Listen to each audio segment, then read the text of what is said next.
It's been a very emotional day at the White House, not just for the staff of the White House, but for the press corps as well, who feel some real affinity with their journalistic colleague, of course, Evan Gershkovich, the Wall Street Journal reporter.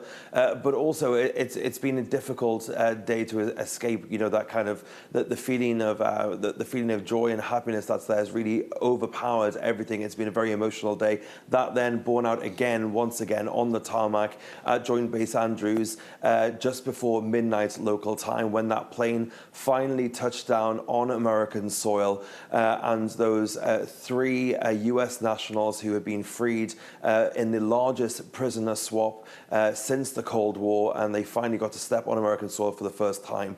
They were greeted by their families, who have spent most of the day with Joe Biden. They were speaking to them earlier via phone when the exchange took place from the Oval Office, and then they got to finally meet their family and touch them and hug them and kiss them for the first time, in some cases, in over 4 years. They were also greeted, the three Americans, by Joe Biden and Kamala Harris on the tarmac.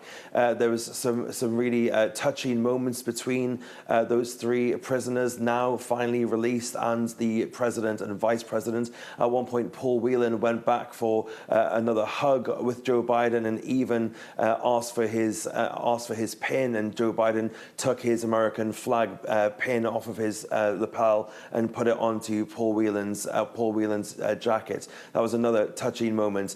Biden and Kamala Harris then approaching the cameras, the press that had gathered there next to the aircraft, to ask some touching questions about how this all came about. And it's been a long day and for all of the families involved, including the president, who has been overseeing this since the early hours of the morning, when he gathered the family to tell them that the approach was final and things were getting underway. And then, of course, when the actual prisoner swap happened in the morning, he was there as well, before moving on to other matters of state. So a long day, but an emotional day, and ultimately a very rewarding day, I think, for everybody involved.